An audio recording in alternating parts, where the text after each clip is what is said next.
rules do not apply, and there's no way to really train for this world on the Earth. And so you have to become an extraterrestrial person to learn that there's no up or down. You learn that you can calmly work with your head down and to work without any problems.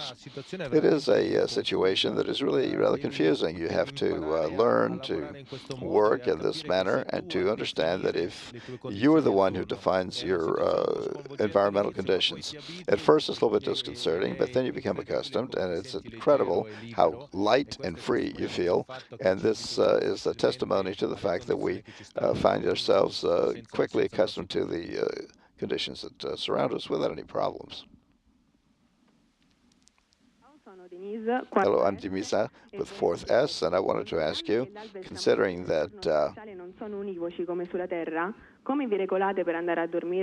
how do you go to sleep, since the conditions on Earth are different from space? It's true, 16 times, or rather 6 sunrises and sunsets confuses us, and here we have our daily planning schedule, which we consult, which consists of all of our planning activities, which includes within parentheses when we have to go sleep, which is usually about 10 o'clock at night. Of course, everyone can do as he wishes, but normally between our 10 o'clock and 6 in the morning is the period that I've dedicated to sleep.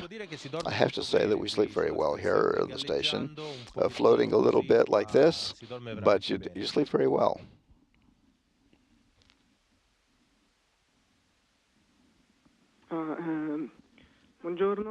Hello, I am Ludovico from the Fermi Institute. I'd like to know about how you see. I'd like to know your response to the contributions made by the team in Italy, and also I have to say that being up here gives us a vision of the world which is different, and you lose the perception of what is done in every specified point of the Earth. The fact is that here you have an absolutely global vision. Your question is extremely important.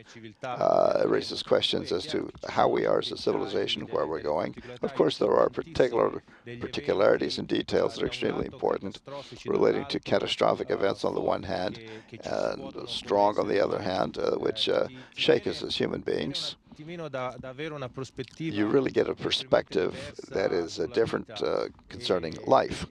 Regarding your question about human catastrophe on Earth. And there is no precise response. We are all on this ship that travels the universe, which of course is the planet Earth, and we try to make it run better, searching always to do it as well as we can and to be as good as we can. Hello, I'm from the Scientific Institute of Volterra. How are your human relations within the space station? I wanted to ask you.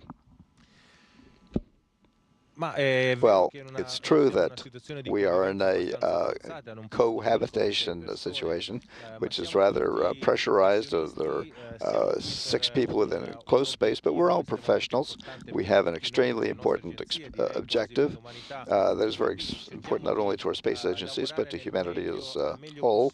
And so we are all motivated to work as well as we can together by avoiding the small things that make complicate life. What we normally do is that whenever something bothers us so that we don't like, or something that isn't working, we immediately bring it up. This is one of the things that we do here openly, so as to give the others the ability to understand that something is happening that is not going well, and gives us a chance to change it. For me, this is a very important thing.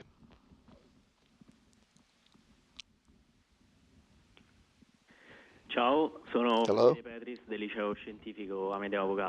I am Matteo from the Avogadro Scientific Institute. I'd like to ask you how it is that radiation and microgravity can affect the cells of the retina, and how can your coenzymes be affected by your conditions. But yeah, that's a very important and specific question, a precise question, to which I'm not sure if I can respond adequately. Uh, I would like to call on experts from the Italian Space Agency. I'm sure there are some that would be able to give you a better answer. But in fact, the entire body, including the retina, is affected by these conditions, which is part of the studies.